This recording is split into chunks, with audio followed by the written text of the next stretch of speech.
ਅਧਿਆਇ 18 ਗੁਫਾ।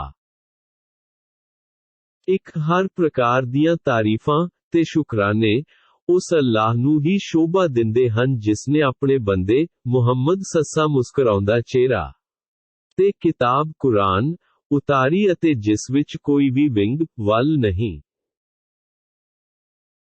ਦੋ ਸਗੋਂ ਠੀਕ ਤੇ ਸਿੱਧੀਆਂ ਗੱਲਾਂ ਆਖਣ ਵਾਲੀ ਕਿਤਾਬ ਉਤਾਰੀ ਤਾਂ ਜੋ ਉਹ ਲੋਕਾਂ ਨੂੰ ਉਸ ਅੱਲਾਹ ਵੱਲੋਂ ਕਰੜੇ ਅਜ਼ਾਬ ਤੋਂ ਖਬਰਦਾਰ ਕਰੇ ਅਤੇ ਨੇਕ ਕੰਮ ਕਰਨ ਵਾਲੇ ਈਮਾਨ ਵਾਲਿਆਂ ਨੂੰ ਜੰਨਤ ਦੀਆਂ ਖੁਸ਼ਖਬਰੀਆਂ ਸੁਣਾਵੇ ਕਿ ਬੇਸ਼ੱਕ ਉਹਨਾਂ ਲਈ ਬਹੁਤ ਹੀ ਚੰਗਾ ਬਦਲਾ ਹੈ।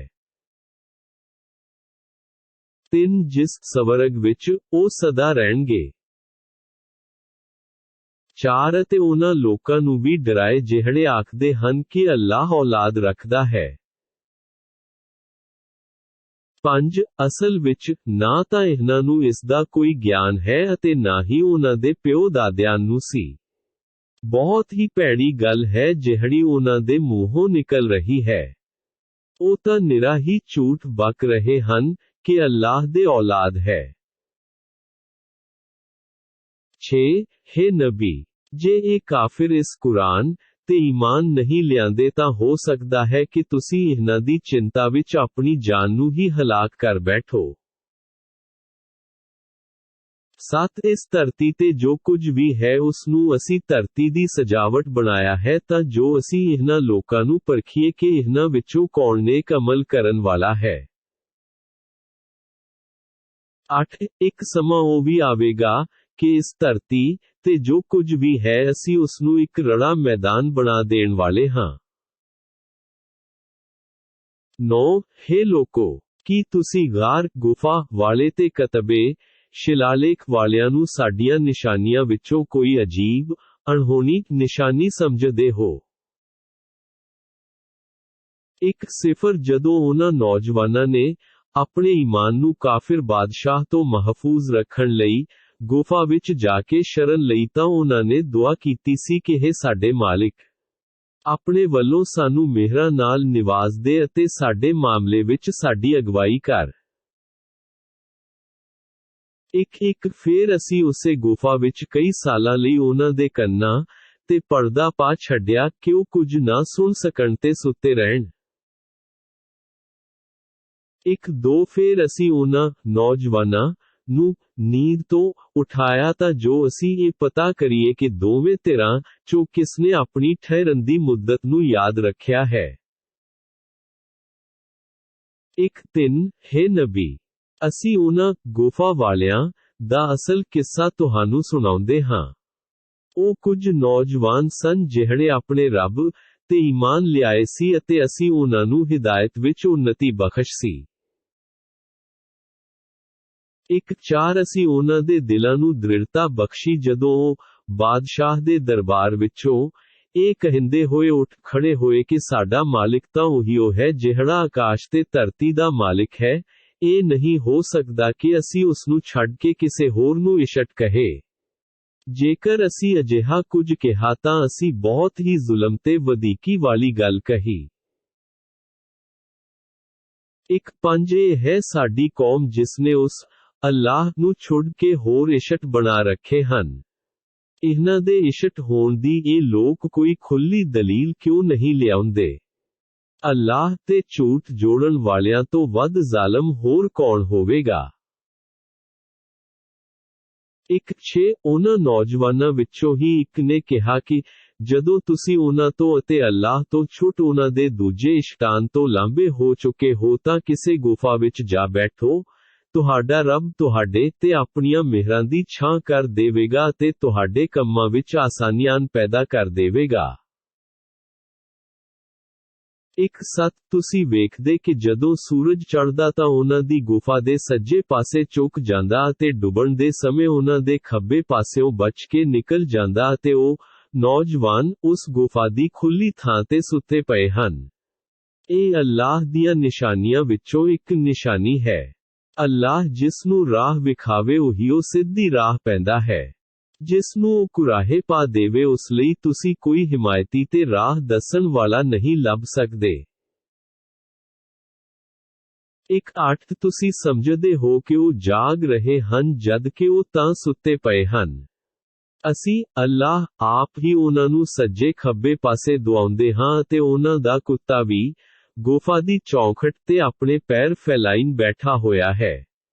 ਜੇਕਰ ਤੁਸੀਂ ਛਾਤੀ ਮਾਰ ਕੇ ਉਹਨਾਂ ਨੂੰ ਵੇਖ ਲੈਂਦੇ ਤਾਂ, ਡਰਦੇ ਹੋਏ ਪਿਛਲੇ ਪੈਰੀ ਨਸ ਜਾਂਦੇ ਅਤੇ ਉਹਨਾਂ ਨੂੰ ਵੇਖ ਕੇ ਦਹਿਸ਼ਤ ਬੈਠ ਜਾਂਦੀ। ਇੱਕ 9 ਇਸੇ ਹਾਲਤ ਵਿੱਚ ਅਸੀਂ ਉਹਨਾਂ ਨੂੰ ਨੀਂਦ ਤੋਂ ਉਠਾਇਆ ਤਾਂ ਜੋ ਉਹ ਆਪਸ ਵਿੱਚ ਪੁੱਛ ਗਿੱਛ ਕਰਨ। ਉਹਨਾਂ ਵਿੱਚੋਂ ਇੱਕ ਨੇ ਕਿਹਾ ਕਿ ਤੁਸੀਂ ਕਿੰਨੀ ਦੇਰ ਇਸ ਹਾਲਤ ਵਿੱਚ ਸੁੱਤੇ ਰਹੇ? ਉਹਨਾਂ ਨੇ ਉੱਤਰ ਦਿੱਤਾ ਕਿ ਅਸੀਂ ਇੱਕ ਦਿਨ ਜਾਂ ਇੱਕ ਦਿਨ ਤੋਂ ਵੀ ਘੱਟ ਇਸ ਹਾਲਤ ਵਿੱਚ ਰਹੇ ਹੋਵਾਂਗੇ। ਫੇਰ ਆਖਣ ਲੱਗੇ ਕਿ ਤੁਸੀਂ ਜਿੰਨੀ ਦੇਰ ਇੰਜ ਰਹੇ ਇਸ ਦਾ ਅਸਲ ਗਿਆਨ ਤਾਂ ਤੁਹਾਡੇ ਅੱਲਾਹ ਨੂੰ ਹੀ ਹੈ। ਸੋ ਹੁਣ ਤੁਸੀਂ ਆਪਣੇ ਵਿੱਚੋਂ ਇੱਕ ਵਿਅਕਤੀ ਨੂੰ ਇਹ ਚਾਂਦੀ ਦਾ ਸਿੱਕਾ ਦੇ ਕੇ ਬਸਤੀ ਵਿੱਚ ਭੇਜੋ। ਉਹ ਚੰਗੀ ਤਰ੍ਹਾਂ ਦੇਖਭਾਲ ਕਰ ਲਵੇ ਕਿ ਸ਼ਹਿਰ ਵਿੱਚ ਕਿਹੜਾ ਭੋਜਨ ਵਧੇਰੇ ਪਾਕੀਜ਼ਾ ਹੈ, ਉਸੇ ਵਿੱਚੋਂ ਤੁਹਾਡੇ ਲਈ ਵੀ ਭੋਜਨ ਲਿਆਵੇ।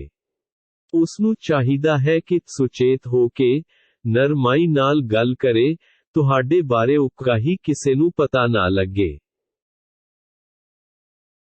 2 ਜੇ ਕਿਤੇ ਉਹਨਾਂ ਬਸਤੀ ਵਾਲਿਆਂ ਨੂੰ ਤੁਹਾਡੀ ਖਬਰ ਹੋ ਗਈ ਤਾਂ ਉਹ ਪੱਥਰ ਮਾਰ ਕੇ ਤੁਹਾਨੂੰ ਮਾਰ ਦੇਣਗੇ ਜਾਂ ਤੁਹਾਨੂੰ ਮੁੜ ਆਪਣੇ ਧਰਮ ਵਿੱਚ ਲੈ ਆਉਣਗੇ, ਫੇਰ ਤੁਸੀਂ ਕਦੇ ਵੀ ਸਫਲਤਾ ਪ੍ਰਾਪਤ ਨਹੀਂ ਕਰ ਸਕੋਗੇ।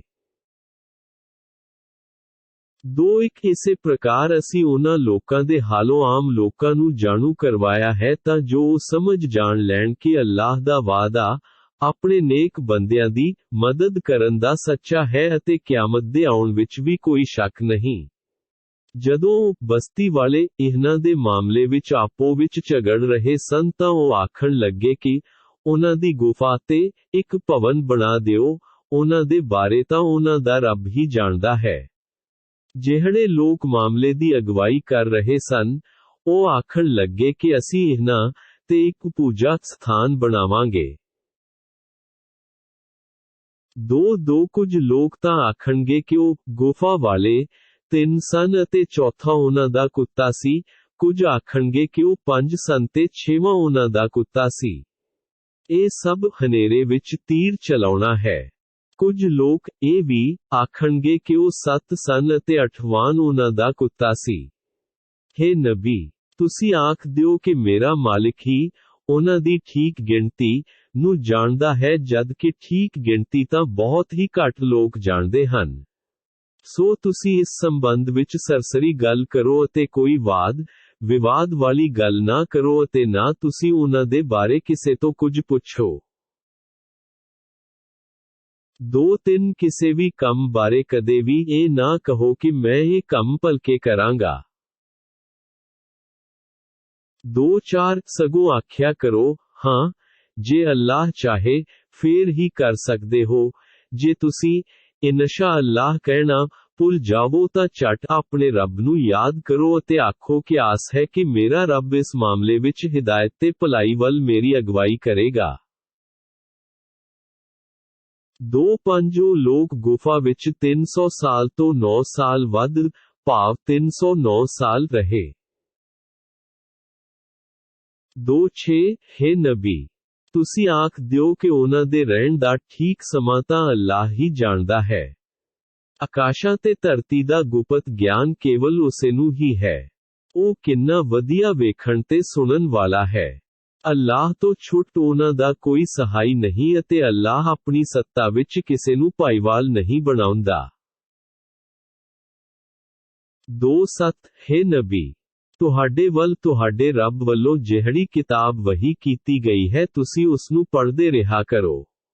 ਇਸ ਕੁਰਾਨ ਦੀਆਂ ਗੱਲਾਂ ਨੂੰ ਕੋਈ ਬਦਲਣ ਵਾਲਾ ਨਹੀਂ ਅਤੇ ਨਾ ਹੀ ਤੁਹਾਨੂੰ ਉਸ ਅੱਲਾਹ ਤੋਂ ਛੁੱਟ ਕੋਈ ਸ਼ਰਨ ਸਥਾਨ ਮਿਲ ਸਕਦਾ ਹੈ।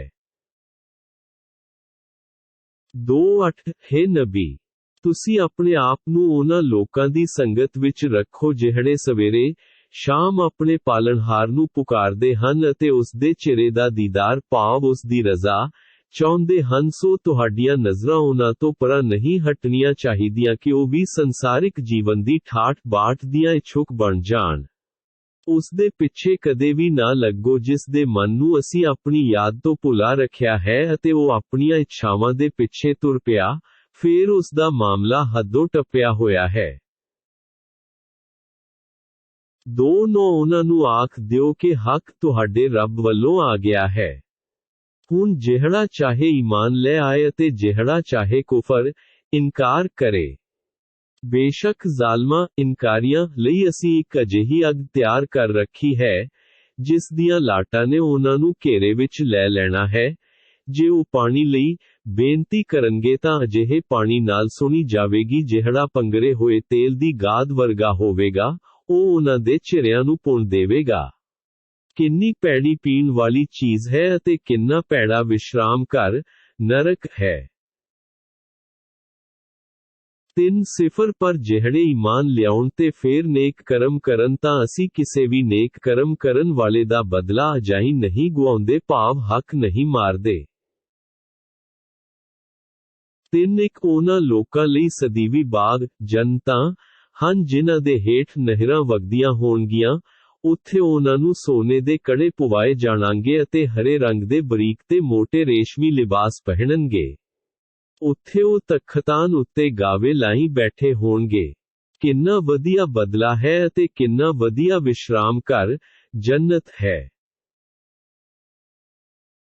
3 ਹੈ ਨਬੀ, ਇਹਨਾਂ ਲੋਕਾਂ ਨੂੰ ਉਹਨਾਂ 2 ਵਿਅਕਤੀਆਂ ਦੀ ਉਦਾਹਰਨ ਵੀ ਸੁਣਾ ਦਿਓ, ਉਹਨਾਂ ਜਿਨ੍ਹਾਂ ਵਿੱਚੋਂ ਇੱਕ ਨੂੰ ਅਸਾਂ ਅੰਗੂਰਾਂ ਦੇ 2 ਬਾਗ ਦਿੱਤੇ ਸੀ ਅਤੇ ਉਹਨਾਂ ਦੁਆਲੇ ਖਜੂਰਾਂ ਦੇ ਰੁੱਖਾਂ ਦੀ ਵਾੜ ਲਾਈ ਸੀ ਅਤੇ ਉਹਨਾਂ ਦੋਵੇਂ ਬਾਗਾਂ ਦੇ ਵਿਚਾਲੇ ਖੇਤੀ ਉਗਾ ਛੱਡੀ ਸੀ। 3 ਦੋਵੇਂ ਬਾਗਾਂ ਨੇ ਫਲ ਦੇਣ ਵਿੱਚ ਕਿਸੇ ਤਰ੍ਹਾਂ ਦੀ ਕੋਈ ਕਸਰ ਨਹੀਂ ਛੱਡੀ ਸੀ ਅਤੇ ਉਹਨਾਂ ਦੋਵਾਂ ਬਾਗਾਂ ਦੇ ਵਿਚਕਾਰ ਅਸੀਂ ਇੱਕ ਨਹਿਰ ਵਗਾ ਦਿੱਤੀ ਸੀ। 3 ਜਦੋਂ ਉਸਨੂੰ ਫਲਾਂ ਦੀ ਉਪਜ ਪੂਰੀ ਮਿਲ ਗਈ ਤਾਂ ਉਹ ਆਪਣੇ ਮਿੱਤਰ ਨੂੰ ਗੱਲਾਂ ਕਰਦੇ ਹੋਏ ਆਖਣ ਲੱਗਾ ਕਿ ਮੈਂ ਤੈਥੋਂ ਵਧੇਰੇ ਮਾਲਦਾਰ ਹਾਂ ਤੇ ਜੱਥੇ ਪੱਖੋਂ ਵੀ ਤੇਥੋਂ ਵੱਧ ਆਦਰ, ਮਾਣ ਵਾਲਾ ਹਾਂ। 3 ਅਤੇ ਇਹੋ ਆਖਦੇ ਹੋਏ, ਜਦੋਂ ਉਹ ਆਪਣੇ ਬਾਗ ਵਿੱਚ ਦਾਖਲ ਹੋਇਆ ਜਦਕਿ ਉਹ ਆਪਣੀ ਆਤਮਾ ਨਾਲ ਜ਼ੁਲਮ ਕਰ ਰਿਹਾ ਸੀ, ਉਸਨੇ ਆਖਿਆ ਕਿ ਮੈਂ ਨਹੀਂ ਸਮਝਦਾ ਕਿ ਇਹ ਬਾਗ ਕਦੇ ਨਸ਼ਟ ਹੋਵੇਗਾ। 3 ਅਤੇ ਆਖਿਆ ਕਿ ਨਾ ਹੀ ਮੈਂ ਸਮਝਦਾ ਹਾਂ ਕਿ ਕਿਆਮਤ ਕਾਇਮ ਹੋਵੇਗੀ। ਜੇ ਭਲਾ ਮੈਨੂੰ ਆਪਣੇ ਰੱਬ ਵੱਲ ਪਰਤਾਇਆ ਵੀ ਗਿਆ ਤਾਂ ਜ਼ਰੂਰ ਮੈਂ ਇਹਨਾਂ ਬਾਗਾਂ ਤੋਂ ਵੀ ਵਧੀਆ ਥਾਂ ਪ੍ਰਾਪਤ ਕਰਾਂਗਾ।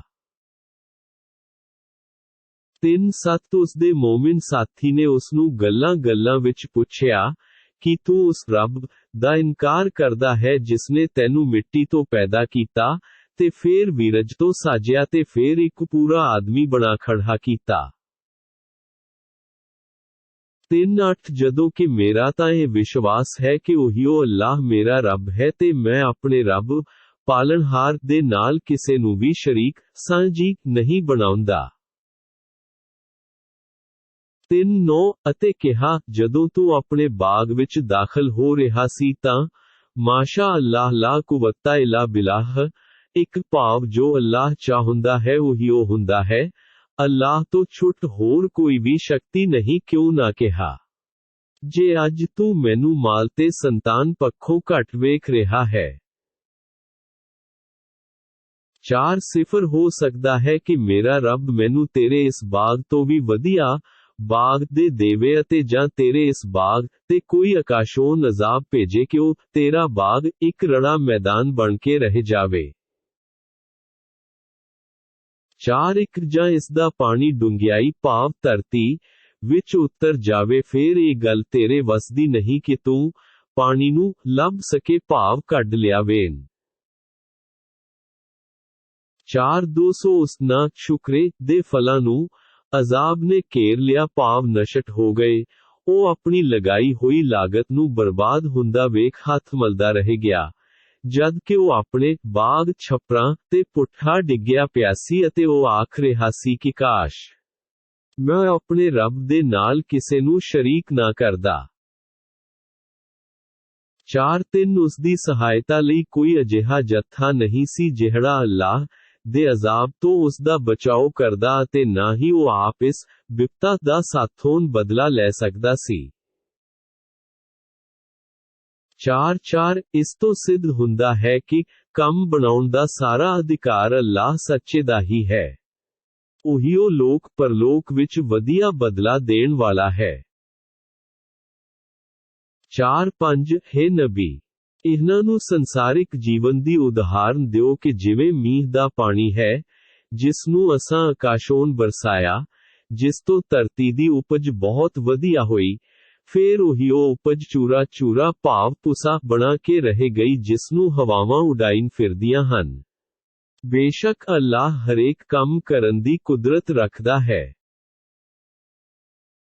4 ਇਹ ਮਾਲ ਧਨ ਪਦਾਰਥ ਤੇ ਔਲਾਦ ਤਾਂ ਸੰਸਾਰਿਕ ਜੀਵਨ ਦੀਆਂ ਸਜਾਵਟਾਂ ਹਨ, ਜਦ ਕਿ ਤੁਹਾਡੇ ਰੱਬ ਦੀਆਂ ਨਜ਼ਰਾਂ ਵਿੱਚ ਬਾਕੀ ਰਹਿਣ ਵਾਲੀਆਂ ਨੇਕੀਆਂ ਹੀ ਸਿੱਟੇ ਪੱਖੋਂ ਬਿਹਤਰ ਹਨ ਅਤੇ ਚੰਗੀਆਂ ਆਸਾਂ ਤੱਕਣ ਲਈ ਵੀ ਇਹੋ ਵਧੀਆ ਹਨ। 4 ਜਿਸ ਦਿਨ ਅਸੀਂ ਪਹਾੜਾਂ ਨੂੰ ਤੋੜਾਂਗੇ ਅਤੇ ਤੁਸੀਂ ਧਰਤੀ ਨੂੰ ਉੱਕਾ ਹੀ ਰੜਾ ਮੈਦਾਨ ਵੇਖੋਗੇ ਅਤੇ ਅਸੀਂ ਸਾਰੇ ਹੀ ਲੋਕਾਂ ਨੂੰ ਇਕੱਠਾ ਕਰਾਂਗੇ ਕਿ ਉਹਨਾਂ ਵਿੱਚੋਂ ਕੋਈ ਵੀ ਬਿਨਾਂ ਪੁੱਛ-ਗਿੱਛ ਤੋਂ ਛੱਡਿਆ ਨਹੀਂ ਜਾਵੇਗਾ।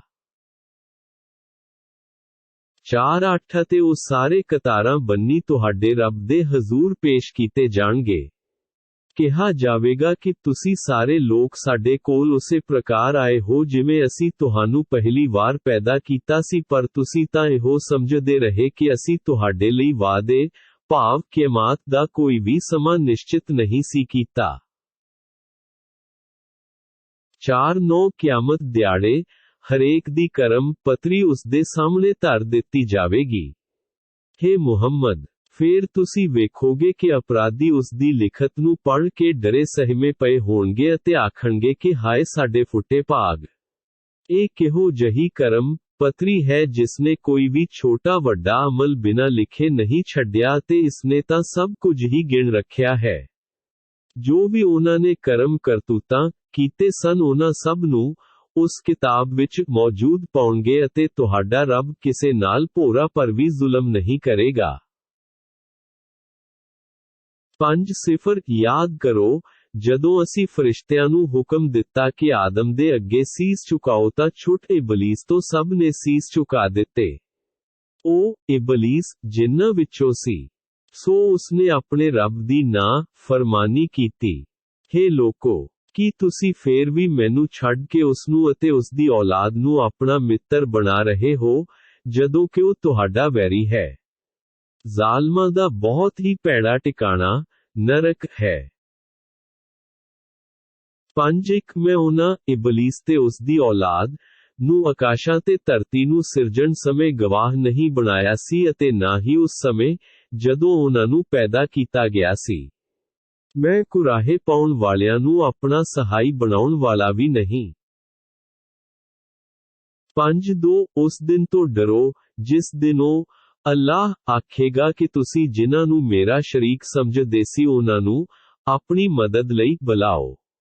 ਇਹ ਉਹਨਾਂ ਨੂੰ ਬੁਲਾਉਣਗੇ ਪਰ ਉਹ ਕੋਈ ਵੀ ਜਵਾਬ ਨਹੀਂ ਦੇਣਗੇ ਅਤੇ ਅਸੀਂ ਉਹਨਾਂ ਜ਼ਾਲਮਾਂ ਵਿਚਾਲੇ ਬਰਬਾਦੀ ਦੀ ਇੱਕ ਖਾਈ ਬਣਾ ਦੇਵਾਂਗੇ।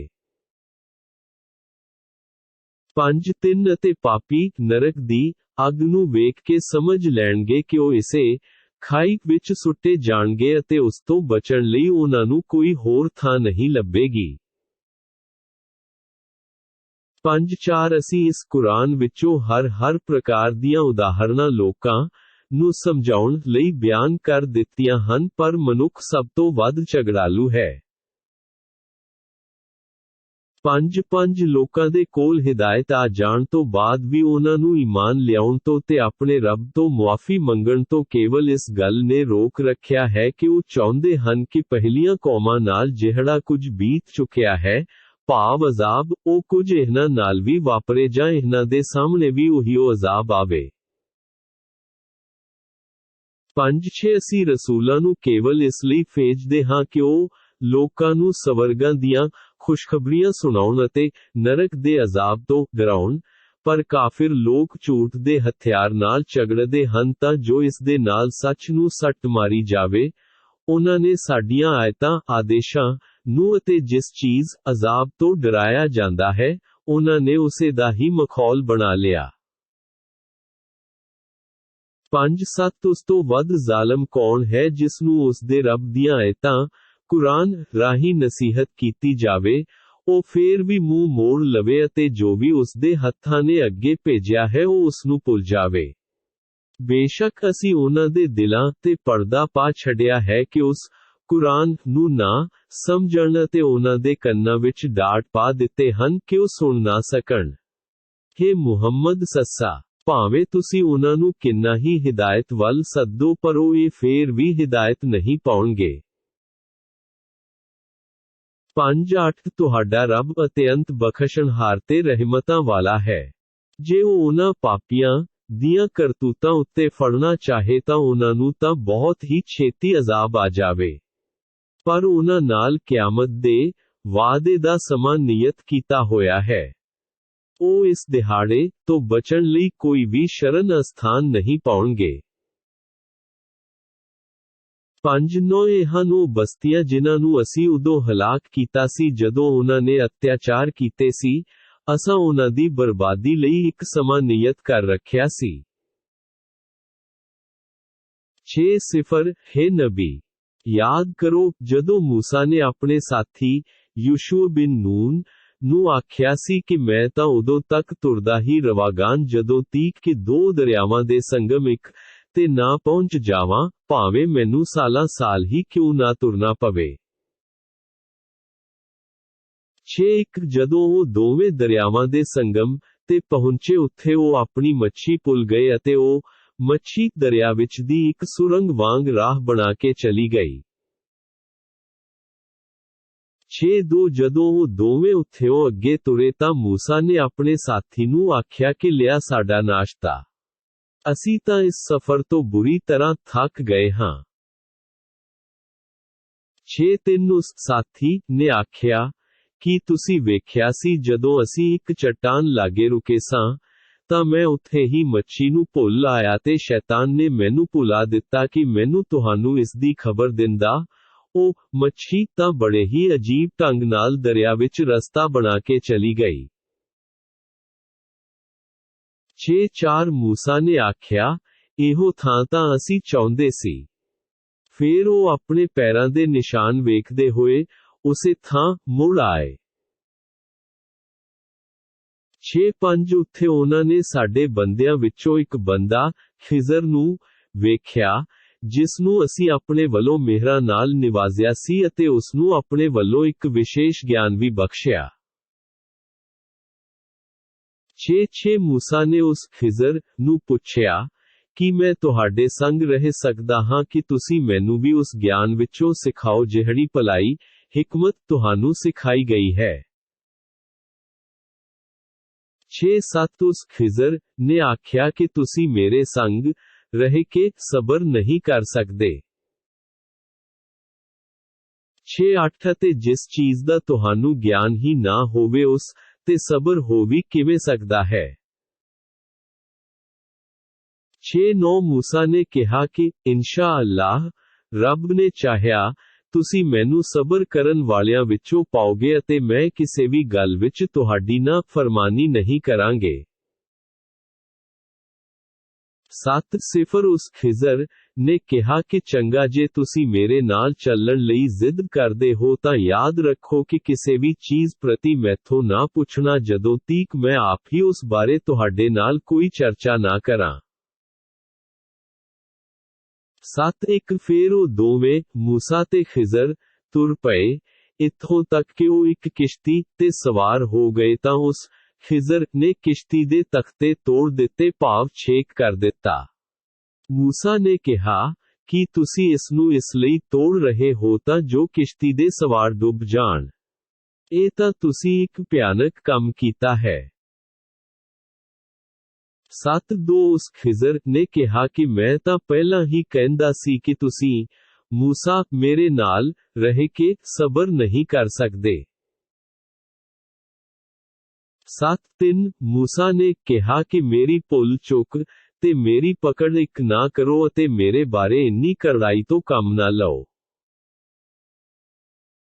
7 ਫੇਰ ਉਹ ਦੋਵੇਂ ਤੁਰ ਪਏ ਇੱਥੋਂ ਤੱਕ ਕਿ ਉਹਨਾਂ ਨੂੰ ਇੱਕ ਬਾਲਕ ਮੀਲਾ ਉਸ ਖਿਜ਼ਰ ਨੇ ਉਸ ਨੂੰ ਮਾਰ ਦਿੱਤਾ। ਮੂਸਾ ਨੇ ਕਿਹਾ ਕਿ ਤੁਸੀਂ ਤਾਂ ਇੱਕ ਨਿਰਦੋਸ਼ ਨੂੰ ਬਿਨਾਂ ਕਿਸੇ ਕਾਰਨ ਮਾਰ ਸੁੱਟਿਆ।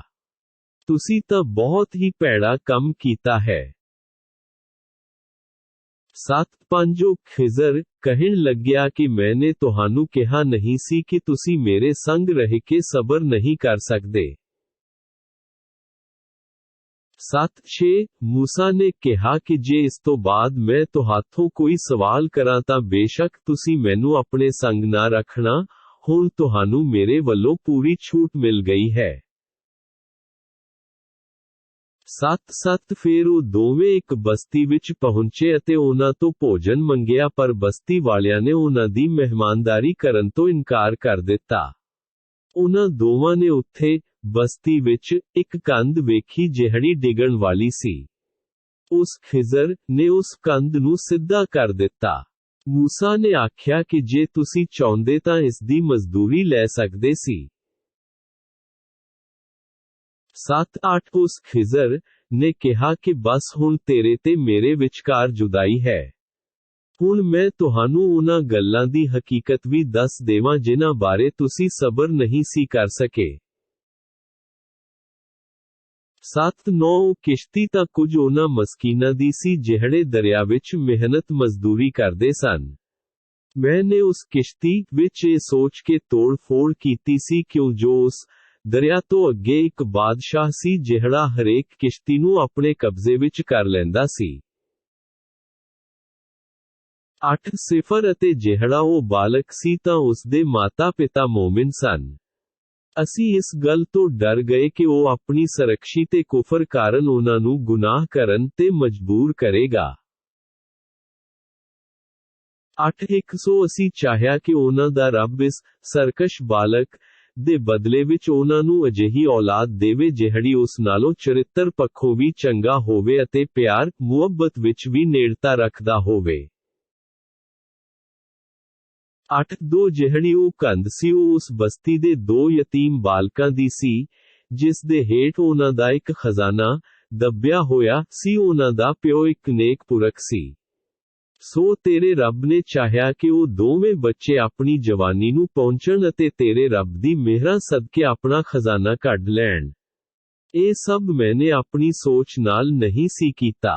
ਇਹ ਹੈ ਹਕੀਕਤ ਉਹਨਾਂ ਗੱਲਾਂ ਦੀ ਜਿਨ੍ਹਾਂ ਤੇ ਤੁਸੀਂ ਸਬਰ ਨਹੀਂ ਕਰ ਸਕੇ। 8-3 ਹੈ ਨਬੀ, ਇਹ ਮੱਕੇ ਦੇ ਲੋਕ ਤੁਹਾਥੋਂ ਜ਼ੁਲਮ ਕਰਨੈਨ ਬਾਰੇ ਪੁੱਛਦੇ ਹਨ।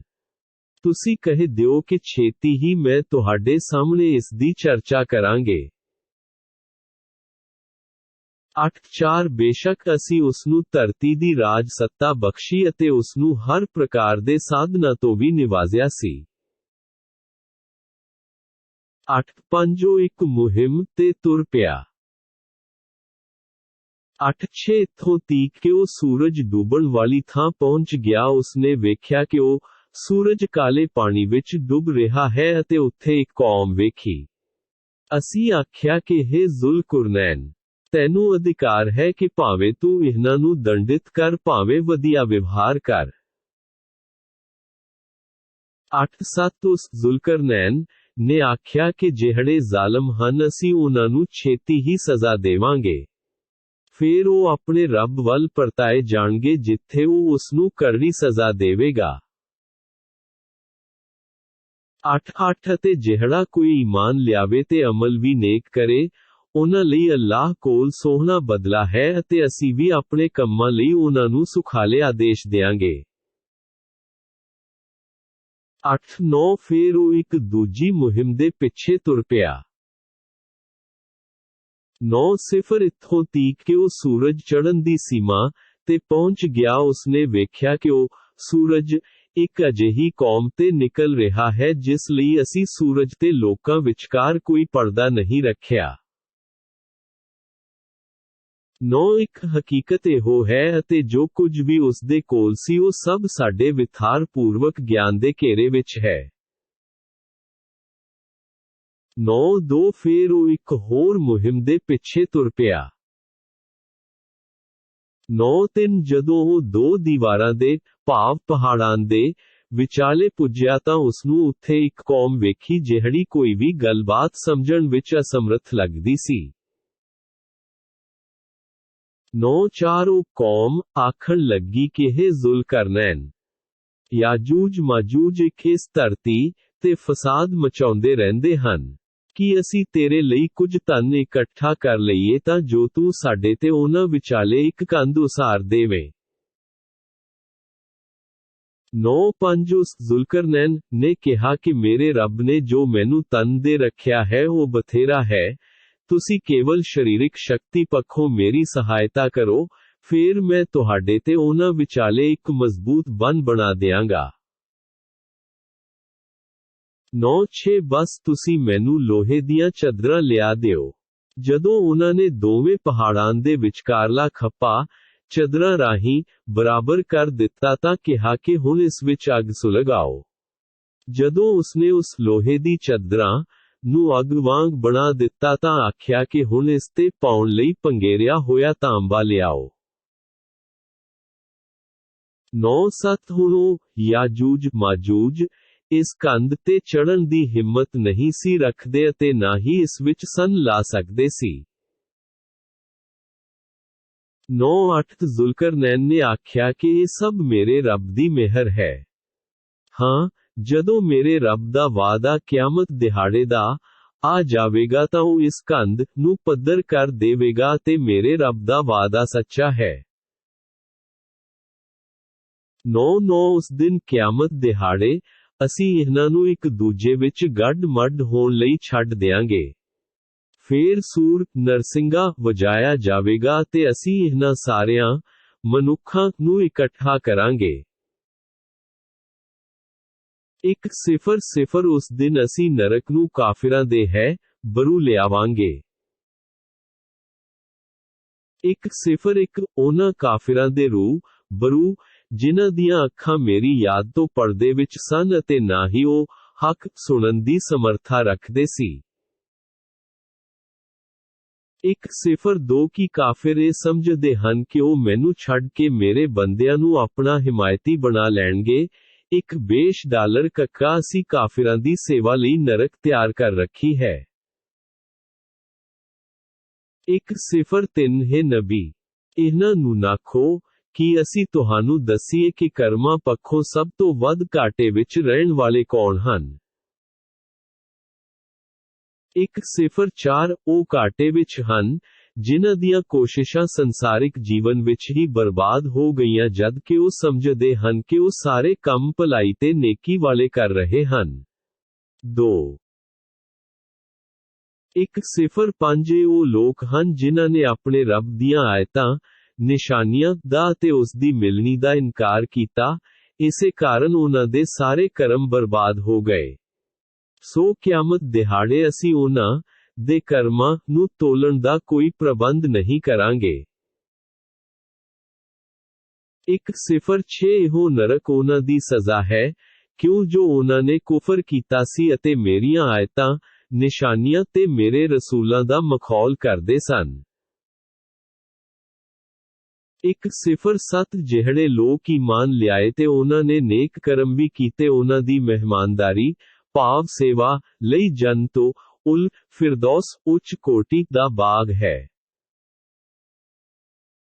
1-8 ਉਹ ਉਹਨਾਂ ਵਿੱਚ ਸਦਾ ਰਹਿਣਗੇ ਜਿੱਥੇ ਉਹ ਜਗ੍ਹਾ ਬਦਲਣਾ ਪਸੰਦ ਨਹੀਂ ਕਰਨਗੇ। 1-9 ਹੈ ਨਬੀ, ਆਖ ਦਿਓ, ਜੇ ਮੇਰੇ ਰੱਬ ਦੀਆਂ ਗੱਲਾਂ ਸਿਫਤਾਂ ਲਿਖਣ ਲਈ ਸਮੁੰਦਰ ਦਾ ਪਾਣੀ ਰੌਸ਼ਨਾਈ ਸਿਆਹੀ ਬਣ ਜਾਵੇ ਤਾਂ ਮੇਰੇ ਰੱਬ ਦੀਆਂ ਗੱਲਾਂ ਖਤਮ ਹੋਣ ਤੋਂ ਪਹਿਲਾਂ ਸਮੁੰਦਰ ਖਤਮ ਹੋ ਜਾਵੇਗਾ ਭਾਵੇਂ ਅਸੀਂ ਇਸ ਦੇ ਬਰਾਬਰ ਇੱਕ ਹੋਰ ਸਮੁੰਦਰ ਮਦਦ ਲਈ ਲਿਆਈਏ। 1-0 ਹੈ ਨਬੀ, ਆਖ ਦਿਓ, ਮੈਂ ਤਾਂ ਤੁਹਾਡੇ ਵਰਗਾ ਹੀ ਇੱਕ ਮਨੁੱਖ ਹਾਂ, ਮੇਰੇ ਵੱਲ ਵਹੀ ਰੱਬੀ ਪੈਗਾਮ ਆਉਂਦੀ ਹੈ ਕਿ ਤੁਹਾਡਾ ਇਸ਼ਟ ਕੇਵਲ ਇੱਕ ਇਸ਼ਟ ਹੈ। ਫਿਰ ਜਿਹੜਾ ਵਿਅਕਤੀ ਰੱਬ ਨਾਲ ਮਿਲਣ ਦੀ ਆਸ ਰੱਖਦਾ ਹੈ ਉਸਨੂੰ ਚਾਹੀਦਾ ਹੈ ਕਿ ਨੇਕ ਅਮਲ ਕਰੇ ਅਤੇ ਆਪਣੇ ਰੱਬ ਦੀ ਬੰਦਗੀ ਵਿੱਚ ਕਿਸੇ ਹੋਰ ਨੂੰ ਸ਼ਰੀਕ ਨਾ ਕਰੇ।